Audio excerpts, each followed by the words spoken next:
பிரித்தானிய தமிழர் பேரவை பிரித்தானிய பாராளுமன்றத்தில் எமது இன அழிப்பு, தொடர்ந்து வருகின்ற இன அழிப்பு சம்பந்தமான ஒரு ஆவணப்படத்தை பிரித்தானிய நாடாளுமன்ற உறுப்பினர்களுக்கு காண்பிக்கின்ற நிகழ்வு ஒன்று அரங்கேறி இருக்கிறது. அந்த நிகழ்வு முடித்து இப்பொழுது வந்திருக்கும் பிரித்தானிய தமிழர் பேரவையின் பேச்சாளர் சகோதரன் ரூட் ரவி அவர்கள் இணைந்திருக்கிறார்கள். வணக்கம் ரூட் ரவி. வணக்கம் பிரபா. வணக்கம் இன்ப தமிழ் வானொலி நேயர்களே. பிரித்தானிய பாராளுமன்றத்தில் நடைபெற்ற நிகழ்வை பற்றி, அதனுடைய அவசியம், முக்கியத்துவம், ஏனென்றால் பல ஆவணப்படங்கள் ஏற்கனவே சேனல் 4 போன்றவை காட்டியிருக்கிறது.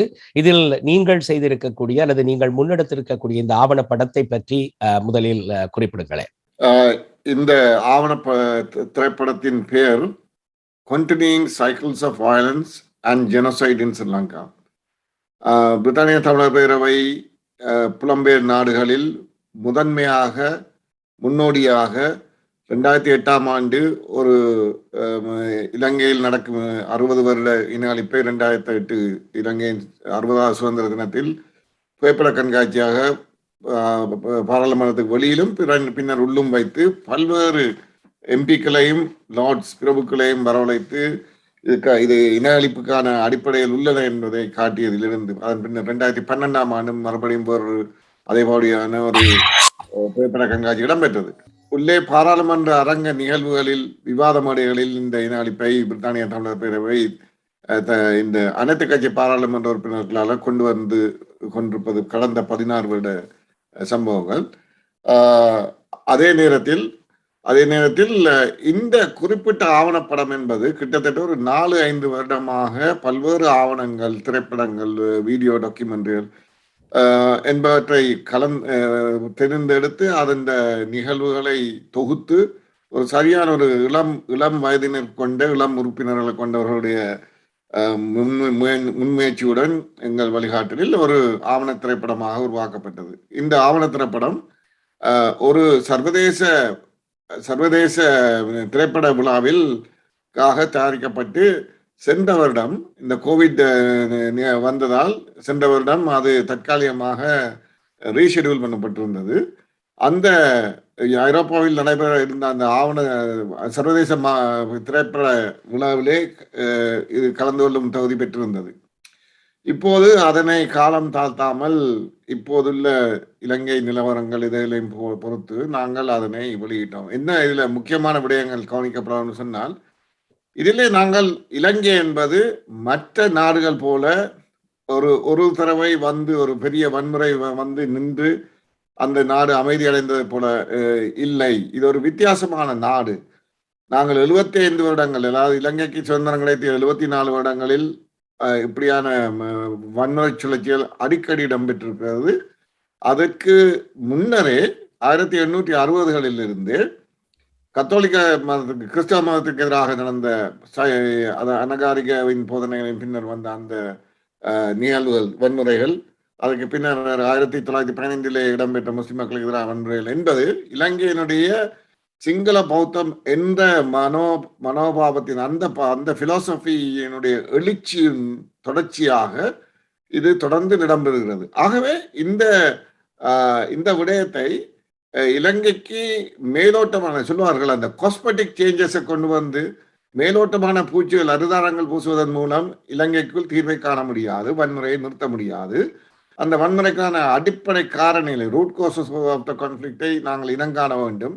அப்போ அந்த கடந்த காலங்களில் தமிழ் மக்கள் மீது சுமத்தப்பட்ட இனப்படுகொலைகள் என்னென்ன விதமானது என்பதும், எவ்வாறு எந்தெந்த காலகட்டங்கள் நடந்தது என்பதும் விவரணமாக இந்த ஆவண திரைப்படத்திலே குறிப்பிடப்பட்டிருப்பது மட்டுமல்லாது, அதில் ஒரு இடத்திலே இறுதிக்கட்டத்திலே கோத்தபாய அப்போது டிஃபென்ஸ் செக்ரட்டரியா இருந்த போது கொடுத்த சர்வதேச ஊடகங்களுக்கு கொடுத்த பேட்டிகளின் சில குறிப்புகள் அதில் போடப்பட்டுள்ளன. Whether it is United Nations or whether it is any other country, I am not allowing any investigation in this country. There is no reason that nothing wrong happened in this country. There will be no investigations in this country. Take it from me. எந்த சூழ்நிலையிலும் தான் இந்த ஹீரோஸை வந்து நான் யாரும் வந்து அவர்கள் மீது விசாரணை நடத்த அனுமதிக்க மாட்டேன் என்று உறுதியாக சொல்லுவதும் வருகிறது. இதனை பார்த்த அங்கு வந்திருந்த அனைத்து கட்சி பாராளுமன்ற உறுப்பினர்கள் உண்மையிலேயே வெரி ஹாரிபிளா, அதாவது அந்த அந்த சம்பவங்கள் இவ்வளவு தூக்கம் அவர்களுக்கு தெரியும். இருந்தாலும் தொடர்ச்சியாக அது நிழல் வரிசைப்படுத்தப்பட்டதை பார்த்து அதிர்ச்சி அடைந்திருந்தாலும் அவ்வளவு தூரத்துக்கு மனதை பாதிக்கக்கூடிய காட்சிகளாக அது இருந்தது. பாராளுமன்ற உறுப்பினர்கள், பிரித்தானிய பாராளுமன்றத்தில் நீங்கள் சரியான நேரத்தில் இந்த விடயத்தை தெளிவுபடுத்தியிருக்கிறீர்கள். சர்வதேச ரீதியாக உதவிகள் நாட்டை நாடிக்கொண்டிருக்கக்கூடிய அல்லது மக்கள் IMF-ஐ இலங்கை அரசாங்கம் சேர்ந்திருக்கிற பொழுது நீங்கள் இதை காட்சிப்படுத்தியது உண்மையிலேயே வரவேற்கத்தக்க ஒரு விடயம். ஆமாம், குறிப்பாக சொல்ல போனால் இந்த நிகழ்வை தொடக்கி வைத்த தெரசா வில்லியர்ஸ் அம்மையார், ரைட் ஹானரபிள் தெரசா வில்லியர்ஸ், அவர் கடந்த காலத்திலே ஒரு முக்கிய பொறுப்பு வைத்தவர் கேபினெட்லே. அதாவது எங்களை போல நார்தர்ன் ஐலண்ட் அதுக்குரிய அமைச்சராக, அதாவது செக்ரட்டரி ஃபார் நார்தர்ன் ஐலண்ட் சொல்லுவார். அவர் கன்சர்வேட்டிவ் கட்சியை சேர்ந்தவர், மிகவும் இன்ஃப்ளூயன்ஷியலானவர். அவருடைய கருத்தும் மற்றது அதற்கு பிறகு இவர் ஆளுங்கட்சியை சேர்ந்தவர்.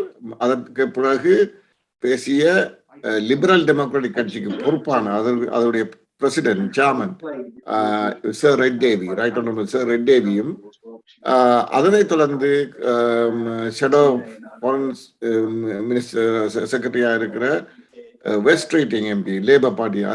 அதிலே கவனிக்கப்பட வேண்டிய விஷயம் என்னென்றால், இந்த நாட்டு எங்கள் UK பாராளுமன்றத்தின் கிராஸ் பார்ட்டி சப்போர்ட்டினுடைய வலு ஆதரவு இங்கே இருக்கிறது.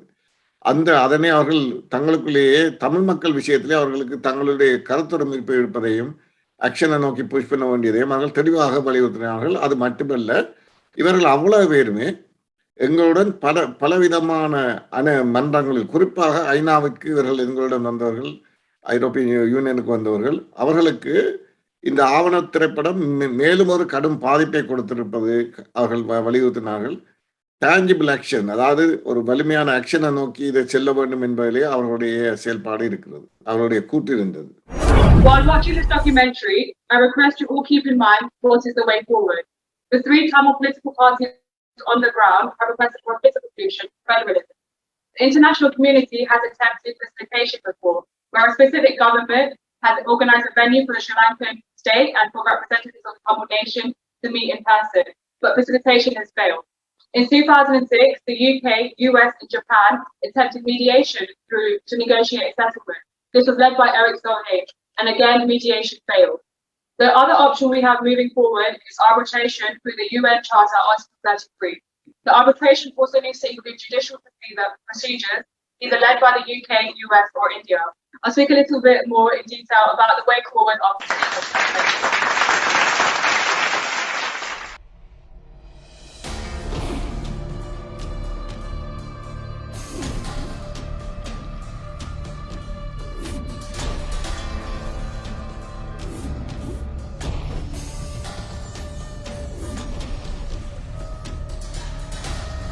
Continuing cycles of violence and genocide in Sri Lanka. In an effort to verify the root causes of the current situation, it is prudent to analyse the historical development of Sinhala Buddhist chauvinism prior to gaining independence from the British Empire. Inspired by preachers such as Anagarika Dharmapala, one of the most influential Sinhala Buddhist revivalists at the turn of the 19th century, the first phase of the Sinhala Buddhist revivalist movement with the anti-Christian sentiments originated the Panadura debate in 1862. Sporadic attacks on Christian churches, dignitaries and Christian civilians were reported when another Panadura debate took place in 1873, and it repeated in Kotahena, Colombo in 1883, followed by burning down a Catholic church in Anuradhapura in 1903. The riot in 1915 by the Sinhala Buddhist chauvinists was directed on Muslim traders and shops against the control of over much of the business world by the Muslim community. Since Britain gave independence in 1948, the Tamils have been predominantly targeted with an agenda of eradicating Tamils and making Sri Lanka as a mono-ethnic, mono-religious and monolinguistic country. A Western tourist witnessed, quoted, "The thing was entirely sectarian. If you're a Tamil, you're in trouble." The next morning we went into the town. fires were still burning pretty fiercely. And the thing was entirely sectarian. I mean, if you were a Tamil, you were in trouble. The evidence points clearly to the conclusion that the violence of the Sinhala rioters on the Tamils in June, July and August 1983 amounted to acts of genocide. The following list shows massacres that took place between 1984 to 1986.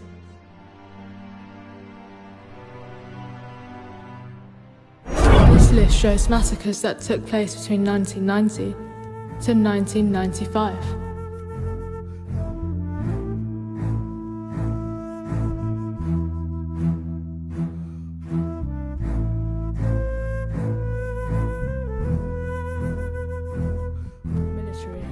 In 1998, the Sri Lankan Human Rights Commission began inquiring into these disappearances, but no one has been found accountable. The suspected army officers live freely and have since been promoted. This list shows massacres that took place between 1996 to 2000.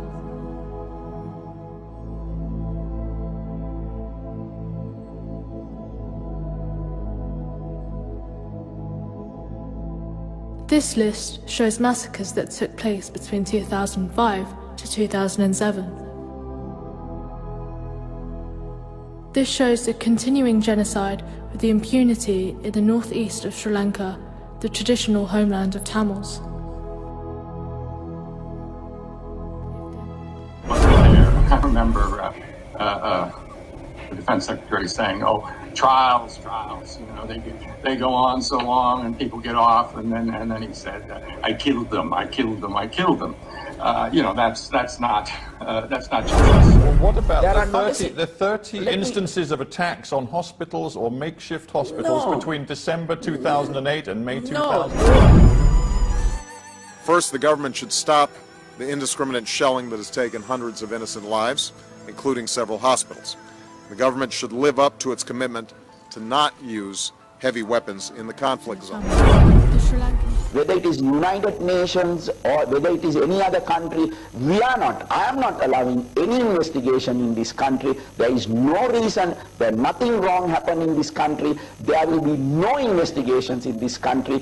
Take it from me, I am the Secretary of Defense, and I will oppose anybody who wants to have this thing. I will not act anything.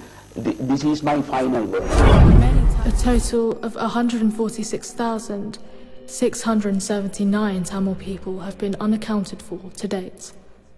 Well, you know that the army commander at the end of the war has since given interviews in which he says he has information that you gave an army commander the instruction to shoot. He, in essence, accused you of a war crime, and he also said he would be prepared to... That is one point. And he also said, hang on, that is one point. He also said he would testify before an independent war crimes investigation. Is that what you are frightened of? Yes, it is. That's a treason. We will hang him if we do that. United Nations High Commissioner for Human Rights, Michelle Bachelet's February 2021 report read that she was deeply concerned by the trends that have emerged over the past year, which may represent an early warning signs of a deteriorating human rights situation. She believed that the Human Rights Council should urgently pay attention to these early warning signs and continue its close monitoring of and engagement on the developments in Sri Lanka. She urged member states to pursue alternative international options for ensuring justice and reparations and to strengthen capacity to make progress. In January 2021, the Jaffna University Mullivakal Memorial Monument was bulldozed and destroyed by Sri Lankan security forces. It shows that they are trying to hide and destroy evidences and deny the atrocities committed by the Sri Lankan state against the Tamil people.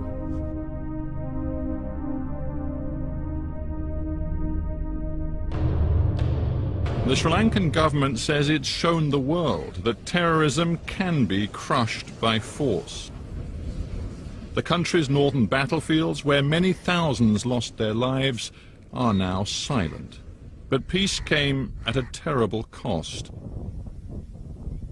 And no one can be sure how this story will end. We are fully aware that the world is not rotating on the axis of human justice. Economic and trade interests determine the order of the present world, not the moral law of justice, nor the rights of people. International relations and diplomacy between countries are determined by such interests. Nonetheless, we, the Tamil youth and diaspora, will continue to remember the victims of these atrocities and will continue the fight for justice.